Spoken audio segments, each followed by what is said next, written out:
اللهم صل وسلم وبارك على سيدنا محمد. قبل ما نبتدي حكاية النهاردة ياريت تضغطوا لايك وتدعموني، لأن حكاية النهاردة حقيقية وحصلت في اليمن. وبتبتدي حكايتنا بأحمد اللي متجوز وعايش حياته طبيعي، وهو ساكن جنب أهله بس في بيت منفصل بيه هو وبناته لوحدهم، وعنده 3 بنات وأكبر واحدة يدوب عندها 10 سنين. وكانت حياته ماشية طبيعي زي أي حد، ولكن كل حاجة اتقلبت من يوم ما والدتهم اتوفت. أمهم ماتت وسابتهم، سابت 3 بنات يواجهوا مصيرهم في الدنيا لوحدهم، وهم يا عيني لسه صغيرين. المهم وقتها بعد وفاة الأم، أحمد وقتها حس إن كل حاجة راحت منه، وإن الدنيا خلاص بقت سودة في عينيه. ده غير المسؤولية اللي حس بيها أحمد بعد وفاة مراته، لكن كان لازم يبقى قوي علشان بناته، لازم يقف على رجليه. وفعلا أحمد أخد العزا في مراته، ووقتها بعد ما خلص العزا هو وبناته فضلوا قاعدين في البيت وفضلوا يعيطوا يا عيني. ووقتها مسح دموعه وفضل يبص لبناته وفضل يقول في نفسه: ايوه، انا لازم ابقى قوي علشان البنات دول دلوقتي هما ملهمش اي حد في الدنيا دي غيري انا لازم ابقى قوي علشان اقدر على مسؤوليتهم، وربنا يعيني. مش عارف ازاي هتعيشوا بس كده من غير امكم، ربنا يهونها عليا. فعلا وقتها المسؤولية كانت كبيرة قوي على أحمد، وفعلا فضل يخدم في بناته، لكن مع الوقت ما كانش عارف يخرج يشتغل زي الأول. فضل محصور بين شغل البيت ومسؤولية البنات. ووقتها جت عنده أخته وساعدته شوية في شغل البيت، وبعد ما خلصت الشغل قعدت مع أخوها، فضلت تتكلم مع أحمد وفضلت تقوله: بص يا أخويا، انت مش هتقدر على الحمل ده كله لوحدك، المسؤولية كبيرة. ايوه يا احمد يا اخويا، لازم تتجوز وتجيب لك واحدة تشيل مسؤولية البنات والبيت وانت تنزل تشتغل. وهو دلوقتي عدى شهر وانت مش قادر، البنات مسؤوليتهم كبيرة، دول 3 يا اخويا. اسمع مني بس، انت لازم تتجوز. عندك حق، انا تعبت خالص، انا في شهر بس تعبت جدا، والمسؤولية فعلا كبيرة قوي، والبنات ما ذنبهمش حاجة. ايوه، انا لازم اجيب واحدة تخلي بالها ليهم. وبعدين انا عايزة اكلمك في حاجة كده يا اختي. انا من يومين واحد جاب لي شغلانة كده في السعودية، وبيقول لي مرتبها حلو، يعني هقدر ان شاء الله اوفي مصاريف البنات. وانا بصراحة مش عايزة اضيع الفرصة دي من ايديا، وعايزة اروح. علشان كده كنت بفكر اخلي البنات عندك، ولا ايه رأيك؟ انا بصراحة مش عارفة اعمل ايه. اسمع يا اخويا، انت الاول قبل السفر وغيره لازم تتجوز وتطمن على البنات مع مرات ابوهم، وبعد كده تتوكل على الله وتسافر. ايوه، اوعى تضيع الفرصة دي. ده جارنا ابو علي سافر السعودية، ودلوقتي ما شاء الله عليه اهله عايشين في خير. ايوه، لازم توسعها على بناتك. بس الاول انا من بكرة هنزل ادور لك على عروسة تكون بنت حلال، علشان تاخد بالها من البنات الايتام دول وتسافر وانت مطمن. فعلا وقتها احمد وافق على كلام اخته، وفضلوا يدوروا له على عروسة تكون كده بنت حلال علشان تخلي بالها للبنات. وفعلا في الاخر اخته شافت له واحدة كانت ارملة وما عندهاش اولاد خالص، وشافت ان دي مناسبة قوي لاخوها علشان تاخد بالها من البنات. وفعلا راحت كلمت احمد وكلمته على البنت، وهو طبعا وافق وقال لها: خلاص روحي وتقدمي، وان شاء الله ربنا يقدم اللي فيه الخير. وفعلا اخته راحت اتقدمت لامها وحكت لها على كل ظروف اخوها احمد، وان عنده 3 بنات ايتام. ووقتها امها رحبت قوي وقالت: ان شاء الله هنسأل عليكم ونرد في اقرب وقت. وبصراحة انا مبسوطة ان بنتي هتعيش مع ال3 بنات الايتام دول، يا عيني عليهم، ده كفاية تاخد اجرهم. خلاص يا حبيبتي، هنسأل عليكم ونرد في اقرب وقت ان شاء الله. وفعلا بعد اسبوع ردوا عليهم بعد ما سألوا على احمد كويس، وعرفوا انه راجل ابن حلال ومحترم، وردوا عليهم انهم موافقين. وفعلا بعد أيام تمت الجواز على خير، والفرح كان على الضيق. وطبعا أول أسبوع كانت بتعامل البنات حلو جدا كأنها أمهم بالظبط، فضلت تخلي بالها من أكلهم وتنيمهم بدري، وفضلت تتكلم معاهم. حتى نفسية البنات اتحسنت شوية والبنات حبوها قوي. وطبعا وقتها أحمد كان شايف كل ده، وشايف المعاملة بتاعت مراته اللي اسمها شهد. وقتها اتأكد ان دلوقتي يقدر يسيب بناته في امان ويقدر يسافر يشتغل. وفعلا بعد أسبوع كلم مراته وقال لها إن في شغلانة وإنه هيسافر السعودية وهيبعت لها كل شهر مصاريفها هي والبنات. وطبعا وقتها شهد فرحت قوي وقالت له سافر يا أخويا وحط في بطنك بطيخة سيف واتكل على الله، ما تقلقش على البنات دول في عينيا، انت هتوصينا على بناتي يا أحمد ولا ايه؟ ربنا يبارك لك يا شهد. انا بجد دلوقتي هسافر وانا مطمن على البنات خلاص. انا هكلم الراجل اللي جايب لي الشغلانه وقال لي كلها اسبوع واجراءات الورق ان شاء الله هتخلص وان شاء الله هسافر على طول. وفعلا وقتها احمد كلم الراجل وقال له انه موافق انه يسافر وخلص اجراءات الورق، وفي خلال اسبوع كان ركب الطياره بتاعه السعوديه وسافر على طول. وعدت الايام واول ما تم شهر بعت لاولاده المصاريف وكل حاجه محتاجينها، وكان دايما يكلم بناته التلاتة بالتليفون ويطمن عليهم، وكل حاجه لحد هنا كانت ماشيه طبيعي. بس اللي فيه طبع عمره ما بيغيره ابدا. شهد زمان كان عندها حركات كده مش كويسه خالص، كانت بتتعرف على ناس وبالاخص كانت بتعرف رجاله وبتمشي في الحرام. وفعلا وقتها حست بفراغ بعد ما جوزها سافر وراحت كلمت واحد من اللي كانت تعرفهم زمان وراحت قالت له بقول لك ايه رأيك تيجي عندي النهارده بالليل؟ ده انا هوصيتك على الاخر ونرجع لايام السهر وايام الفرفشه. بس انا خايف جوزك. ما تخافش جوزي مش موجود، تعالى تعالى، والبنات طبعا بيناموا بدري، ما تقلقش الجو يعني هيعجبك قوي. فعلا وقتها الراجل وافق وفضل يتسحب بالليل، وراحت دخلته في وقت ما البنات كانوا كلهم نايمين في أوضة واحدة وقعدت معاه في الأوضة، وفضلوا يتعشوا ويرقصوا وانبسطوا وعملوا كل حاجة تتخيلوها. وبعد كده الراجل ياخد بعضه ويمشي، وفضلت شاهدة على الحال ده. والمصيبة إنه ما كانش راجل واحد، الست الهانم كانت بتنوع منها لله لحد ما فيهم قررت وفضلت تقول لنفسها انها لازم تطلع من وراهم مصلحة اكتر من كده. وبعدين هي كانت بتقضي معاهم الليلة بفلوس، وفعلا جابت معاها بنات تشتغل معاها وجابت رجالة اكتر، وفضلوا يجوا بالليل على بيت احمد وينبسطوا ويهيصوا وبعد كده يمشوا. وفي ليلة وقتها شهد أخدت راجل ودخلت بيه على أوضة النوم، ووقتها واحدة من البنات اللي هي أكبر واحدة زينة صحت في نص الليل على الصوت اللي كان في البيت، وراحت تتسحب بالراحة وفضلت تشوف ايه اللي بيحصل برا. وراحت بصت من الشباك وشافت مرات ابوها وهي معاها راجل في اوضة النوم وهي في وضع مش تمام خالص. ووقتها فضلت تراقب بس كانت مرعوبة ومش فاهمة ايه اللي بيحصل. وليلة ورا ليلة وكل يوم زينة تصحى في نفس الميعاد وتفضل تراقب فيهم وتفضل تبص وتشوف الرجالة اللي داخلة وخارجة من البيت. وفي يوم وهي نازلة عملت صوت، وقتها مرات ابوها حست ان في حد موجود، واكيد واحدة من البنات صحيت وراحت تشوف ما لقيتش حاجة وراحت على المطبخ، يمكن واحدة من البنات راحت تصحى تشرب ولا حاجة، وفضلت تدور يمين وشمال لكن ما كانش في اي حاجة. وفي نفس الوقت زينة كانت مستخبية وما طلعتش صوت علشان كانت خايفة من مرات ابوها تعرف ان هي اللي كانت بتبص عليهم من خرم الشباك. وفعلا بعد ما اطمنت شهد وقتها رجعت للي كانت بتعمله. وطبعا وقتها زينة كانت مستخبية ومرات أبوها محستش بوجودها خالص. وعدت الأيام وفضلت شهد زي ما هي، ويوم ورا يوم زينة كانت خايفة تتكلم ولا تقول لباباها حتى. وفي يوم كانت عمالة تبص على الرجالة، ولكن لسوء حظها في اليوم ده مسكتها مرات أبوها وهي بتبص وراحت قالت لها تعالي هنا، أخيرا مسكتك، انت واقفة بتتصنتي علينا يا بنت انت ولا ايه؟ لا لا لا والله يا خالته، انا بس كنت هما مين اللي جايين عندنا بالليل دول ومين الرجاله والستات دول الكتير يا خالته؟ ملكيش دعوة بحاجة يا عيون خالته، فاهمة؟ وكل حاجة بتحصل وشفتيها دلوقتي، وربنا لو اتكلمت وقلت على حد على اللي بيحصل هنا هيبقى آخر يوم ليكي، فاهمة يا زينة؟ وأهم حاجة فيهم طبعا أبوكي، اوعي تقوليله على حاجة شفتيها دلوقتي، فاهمة يا بت؟ حاضر حاضر يا خالته، أنا ما شفتش أي حاجة ولا سمعت عن أي حاجة، عن إذنك أنا رايحة أنام.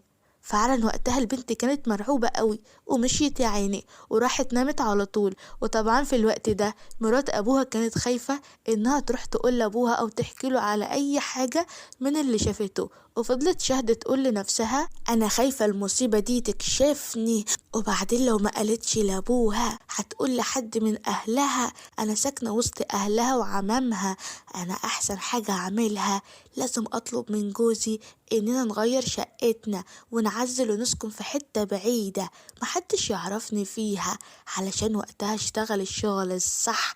ايوه انا ما قداميش حل تاني غير كده.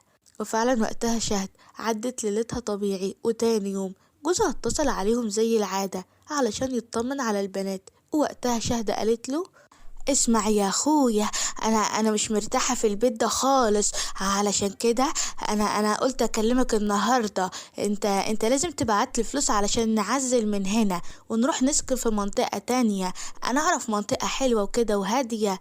نعم، تعزلي تروحي فين بس يا شهد؟ وبعدين ده بيتي، ده بيت ملك يعني، وكفاية انك عايشة وسط اهلي، يعني حب انا مطمنة عليكي.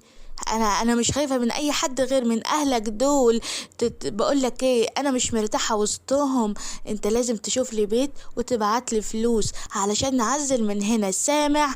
انا مش هعيد الكلام مرتين والا هاخد بعض واسيب بناتك عايشين في البيت لوحدهم واروح اعيش في بيت اهلي. وقتها يا عيني احمد سكت شويه وفضل يفكر لانه ما كانش عارف يعمل ايه، كان مجبر انه لازم ينفذ كل كلامها والا هتسيب البيت وتسيب له البنات لوحدهم. ودلوقتي مفيش اي حد يراعي البنات غير شهد، فما كانش قدامه حل غير انه يوافق على كلامها. وفعلا بعد كده قال لها خلاص يا حبيبتي، اهم حاجة انك دلوقتي تخلي بالك للبنات واعملي اللي انت عايزاه، شوف المكان المناسب اللي حابة تروحي فيه وروحي على طول. انا مش همانع خالص طالما البنات معاكي. بس بقولك ايه، ان شاء الله كلها شهر كده وابعتلك الفلوس، بس دلوقتي خليني اكلم البنات لانهم وحشني قوي، عايزة اطمن عليهم. ها، لازم يعني ضروري تكلم البنات؟ ايه في ايه يا شهد مالك؟ لا لا مفيش حاجة اهو، خد كلم بنتك اهي. فعلا وقتها زينة فضلت تتكلم مع باباها، ووقتها شهد كانت خايفة انها تقول لباباها على اي حاجة من اللي شافتها امبارح. وقت ما هي كانت بتكلم باباها شهد كانت واقفة وعينيها مليانة شر، وطبعا كانت خايفة ان البنت تحكي لوالدها. وزينة كانت عمالة تبصلها وهي مرعوبة، ما كانتش تقدر تحكي اللي شافته، علشان كده فضلت تقول لباباها ايوه الحمد لله يا بابا، كلنا كويسين انا واخواتي. مالك يا حبيبتي؟ صوتك مش عاجبني خالص، مالك يا حبيبتي؟ في حاجة مزعلك ولا ايه يا زينة؟ ها، مزعلاني؟ لا لا لا ابدا ابدا يا بابا، انا كويسة يا بابا الحمد لله، ما تقلقش علينا. ماشي يا حبيبتي، خلي بالك لاخواتك، واهم حاجة خالتك شهد، اوعى تزعليها يا زينة، ماشي يا حبيبتي؟ ايوه طبعا ماشي يا بابا. فعلا وقتها شهد فرحت واطمنت ان البنت ما جابتش اي سيرة لجوزها. وتاني يوم شهد اتكلمت مع سمسار في التليفون علشان اشوف لها منطقة بعيدة. وفعلا بعد شهر اخدت البنات وعزلت لمنطقة محدش يعرفها فيها خالص، وهي كانت عايزة كده علشان تعمل اللي هي عايزاه. وبعد ما عزلت وسكنت في المنطقة الجديدة وقتها أهل أحمد ما شافوش البنات خالص، وعدت الأيام والشهور وشهد زي ما هي كانت بتجيب رجالة ومشغلة عندها بنات في البيت، وكانت ماشية على طول في السكة الشمال وعايشة حياتها طبيعي. حتى البنت زينة وقتها فضلت تشتغل مع مرات أبوها يا دوب تخدم الرجالة اللي جايين يسهروا وينبسطوا، وتعمل لهم قهوة شاي، تجيب لهم سجاير من تحت، يعني كانت بتخدمهم وتجيب لهم المشاريب. لحد ما جه اليوم اللي حصلت فيه الكارثة الكبيرة. وقتها راجل من الرجالة قال لمرات أبوها اسمعي يا شهد، انا زهقت منك كل يوم انتي. بقولك ايه، انا عايز البنت الحلوه اللي واقفه هناك دي، عايز ادوق من العسل الحلو ده. ايه رايك يا شهد؟ وانا مستعد ادفعلك كل اللي انت عايزاه. ها، انت مش بتاخدي في الليله 500؟ انا هديلك الضعف. ها، موافقه ولا لا؟ ايه، عايز البت دي؟ بس حرام عليك، البت صغيرة. انا عايزه، انت مالكيش دعوه بكده صغيره ولا غيره، انت ليكي الفلوس بس، فاهمه؟ وانا هتصرف معاها وخلص الكلام على كده يا شهد. يلا امشي روحي اقنعي البنت وهاتيها ورايا على الاوضه. طالما هتدفع الضعف انا ما عنديش اي مانع، اهم حاجة الفلوس. فعلا وقتها شهد قررت انها تبيع بنت جوزها علشان الفلوس، وفعلا راحت اتكلمت مع زينة وقالت لها تروح الأوضة تجيب حاجة. وأول ما دخلت الأوضة هجم عليها الراجل اللي كان مستنيها وحاطط عينه عليها من أول ما شافها. وطبعا وقتها زينة كانت مرعوبة أوي يا عيني، وعمالة تصرخ ومش فاهمة ايه اللي بيحصل. ولكن الراجل ما كانش سامع اي حاجة منها ولا خد باله لتوسلاتها، وعمل فيها كل حاجة تتخيلوها. ومن اليوم ده البنت خسرت حياتها كلها وبقت مش بنت خالص، وكانت ما بتقدرش تنام من الرعب اللي شافته. كانت كل ما تنام يا عيني تعملها على نفسها وتفضل تعيط، وفي نفس الوقت ما كانتش تقدر تتكلم، ولو اتكلمت يا عيني دي يتيمة هتقول لمين وتشكي لمين. وفعلا عدت الأيام، ويا ريت مرات أبوها اكتفت بكده.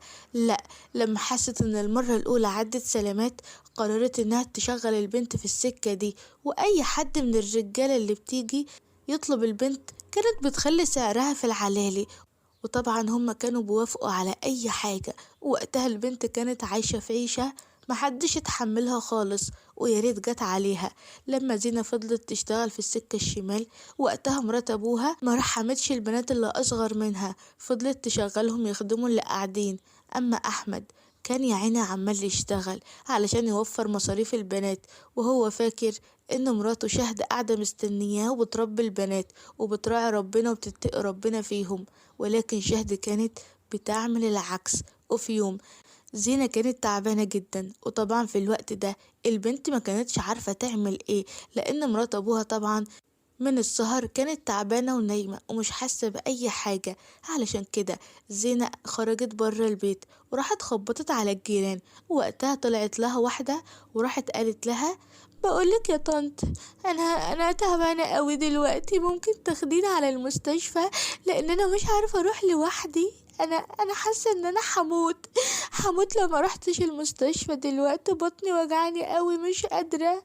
اخ ممكن يا طنط تساعديني؟ يا حبيبتي يا ضنايا، هي والدتك فين بس؟ ها؟ ماما متوفية من زمان، انا ما عنديش حد. يا ريتها ماما موجودة دلوقتي ما كانش حصل فيا كل ده. امال فين يا حبيبتي الست اللي دايما بشوفها معاك؟ هي دي مش مامتك؟ لا دي تبقى مرات بابا، وهي دلوقتي نايمة ومش عايزة تصحى. انا تعبانة مش هقدر اتحمل يا طنط، علشان خاطر ربنا خديني على المستشفى، انا خلاص مش قادرة اتحمل. الف سلام عليكي يا حبيبتي، قطعتي قلبي. حاضر خليكي مستنية كده بس لحد ما احط حاجة فوق دماغي وارجعلك على طول. ماشي يا حبيبتي. وفعلا وقتها زينة ما كانتش قادرة تقف على رجليها، بطنها كانت وجعها قوي، وفضلت ماسكة بطنها مستنية الست تغير هدومها. وفعلا جارتها غيرت هدومها واخدت زينة على المستشفى. ووقتها الدكتور كشف عليها وراح قال للست جارتها انت مستحيل تكوني بني ادمه زيك زينا، انا لازم ابلغ عنك الشرطه. انت ازاي تعملي في البنت كده؟ منك لله. البنت كويسه انها عايشه لحد دلوقتي، حرام عليك يا مفتريه. عملت ايه يا اخويا؟ اهدى كده وصلي على النبي، لان انا بصراحة مش فاهمة اي حاجة من كلامك ده. وبعدين تطمني البنت مالها؟ البنت كانت بتقول ان بطنها وجعاها. بطنها ايه؟ البنت عندها تهتك شديد جدا وعندها بلاوي كتيرة، اكيد انت او حد تبعك عملتوا فيها كده واعتديتوا عليها، حرام عليكي. ليه عملت في البنت كده؟ ايه؟ لا انا ما اعرفش البنت دي، انت عايز تجيب لي مصيبة ولا ايه يا دكتور؟ وربنا ما اعرفها. ما تعرفيهاش ازاي؟ مش انت جايباها على المستشفى؟ دلوقتي لما عرفت البنت تعبانة بتنكري انك تعرفيها؟ اول حاجه كده اهدى بس يا اخويا، انا هفهمك على الحكايه. انا ما اعرفهاش، هي جارتنا بس هما دايما كانوا في حالهم. مرات ابوها ما كانتش عايزه تحتك بينا خالص، والبنت جات لي النهارده وهي عماله تعيط وتقولي بطني وجعاني خديني على المستشفى، ولأن البنت صغيرة زي ما انت شايف أنا خدتها وجبتها على المستشفى، لكن أنا معرفش أي حاجة عنها، واللي بتقول عليه ده أنا مش فاهماه، صدقني. ولو مش مصدقني خلاص البنت عندك اسألها وهي هتقولك إن كلامي مظبوط. فعلا وقتها الدكتور حس ان الست ملهاش اي علاقة بالحكاية دي، وكمان دخل سأل البنت جوه على كل حاجة، والبنت وقتها كانت بتعيط ومرعوبة قوي، مش قادرة تقوله على الحقيقة، كانت خايفة من مرات ابوها. اهدي بس يا حبيبتي، محدش هيعملك اي حاجة. اهدي، انا هجيبلك حاجة تشربيها علشان تهدي لحد ما اكلم الشرطة وهي اللي تجيبلك حقك. اهم حاجة انك ما تخبيش على الشرطة حاجة، وقولي لهم كل اللي حصل معاكي بالظبط، ومين المجرم اللي عمل فيكي كده. ماشي يا حبيبتي؟ وقتها يا عيني زينة كانت بتعيط، ما كانتش قادرة تتكلم خالص، وفي نفس الوقت كانت مرعوبة قوي، كان نفسها تسيب المستشفى وتجري على طول وترجع على البيت. بس طبعا وقتها الدكتور كلم الشرطة وحكى لهم على كل حاجة، وفعلا بعد شوية الشرطة جت وحققت في الموضوع. في الأول البنت كانت خايفة تتكلم، ولكن في الآخر الشرطة أقنعتها إن محدش هيعمل لها حاجة. وأخيرا زينة اتكلمت واعترفت بالمصيبة، واعترفت على كل اللي كانت بتعمله فيهم مرات أبوها. وفعلا بعد كده طلع أمر بالقبض على شهد، وراحوا على البيت وقبضوا عليها وجابوها على الاسم. ووقتها شهد فضلت تنكر وتقول لا طبعا يا حضرة الضابط، أنا مستحيل أعمل كده في البنت دي دايما كانت بتخرج من البيت لوحدها، وبعدين أنا بعتبرها زي بنتي، إزاي أعمل فيها كده؟ ده أكيد لما كانت بتخرج حد ضحك عليها، أنا ماليش دعوة. الإنكار مش هيفيدك يا شهد، البنت اعترفت بكل حاجة، واحنا لما جينا عندك البيت لقينا واحد نايم في الأوضة معاكي. ها تسميه ده ايه؟ وقتها شهد ما اتكلمتش خالص، وحست ان دي النهاية وخلاص، كل حاجة بانت على حقيقتها، علشان كده سكتت قوي وكانت بتعرق من كل حتة ومتوترة. والمصيبة لما قبضوا عليها كان عندها واحد كانت موصياه إنها عايزة بنات تشتغل معاها، ووقتها بعد الضغط على الراجل اعترف بكل حاجة، وهي هنا ما قدرتش تنكر أكتر من كده واعترفت بكل حاجة. والمصيبة الأكبر كانت في أحمد لما سأل على بناته، يا عيني سأل واحد من قرايبه وقال له كل الحكاية واللي حصل في بناته. وقتها أحمد ما كانش مصدق نفسه، ونزل على البلد بسرعة وشاف بناته التلاتة كانوا في دار أيتام لحد ما يرجع والدهم من السفر. ووقتها قرر إنه يكشف عليهم التلاتة ويتأكد فعلا الكلام ده حصل ولا لأ، لأنه لحد اللحظة دي ما كانش مصدق أي حاجة. وفعلا كانت مصيبة كبيرة قوي لما عرف إن البنات التلاتة فاقدين العذرية. وقتها كان مش مصدق نفسه وفضل يعيط زي الأولاد. فعلا كانت مصيبة كبيرة قوي عليه. حرام عليك يا شهد، ليه تعملي في البنات كده؟ ضيعت مستقبلهم، حرام عليكي. بنات ايتام تعملي فيهم كده؟ منك لله يا شهد، مش مسامحك ليوم الدين.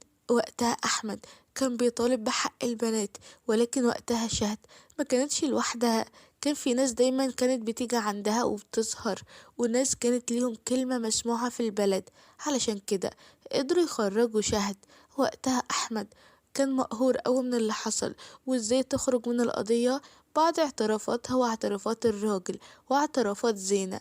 ووقتها كان مقهور أوي وفضل يقول لأخته انا مش عارف، بعد اعترافاتها واعترافات الراجل اللي معاها ازاي الشرطة تسيبها تمشي عادي كده؟ حرام عليكم، حق بناتي. اهدى بس يا اخويا، حرام عليك اللي بتعمله في نفسك ده، بناتك محتاجين لك يا احمد يا اخويا. وبعدين انت عارف ان شهادة طلعت مسنودة على ناس تقيلة قوي في البلد، يعني انت ولا غيرك مش هتقدروا تعملوا لها حاجة. انت قصدك ايه؟ يعني خلاص حق بناتي ضاع؟ انا مستحيل اخلي حق بناتي يضيع، منها لله. ضيعتهم وضيعت مستقبلهم، انا مش هسكت، انا لازم اخلي القضية دي قضية رأي عام، لازم الناس كلها تقف معايا. وفعلا وقتها احمد فضل يطلع في كل قنوات التلفزيون وفضل يحكي على اللي حصل لبناته، وشوية بشوية الناس كلها سمعت حكايته، وفعلا بقت قضية رأي عام، ورجعوا قبضوا على شهد مرة تانية. ولكن زي ما انتوا عارفين ان الإجراءات بتطول شوية، ويوم ورا يوم وأسبوع ورا أسبوع، والناس خلاص نسيت الحكاية خالص. ولكن زينة واخواتها البنات المساكين الأيتام دول مستحيل ينسوا اللي حصل لهم أبدا. اتخيلوا يا ناس، بنات في السن ده ويحصل فيهم كل ده. اتخيلوا المعاناة النفسية والجسدية اللي عاشوها. بجد لما يكبروا دول هيقدروا يكملوا في الحياة دي ازاي؟ بجد ربنا يكون في عونهم وفي عون والدهم اللي فضل يجاهد علشان بس يقدر يجيب حق البنات، وعمل كل اللي يطلع معاه. ولكن ربنا بإذن الله هياخد حقهم من مرات أبوهم اللي ما عندهاش ضمير. بصراحة حكاية النهاردة توجع القلب، بس فيها عبرة كبيرة قوي، وياريت تشاركوني بيها، وما تنسوش تكتبولي رأيكم في الكومنتات. واللي لسه ما اشتركش في القناة ينزل يشترك بسرعة، واشوفكم في حكاية جديدة. سلام.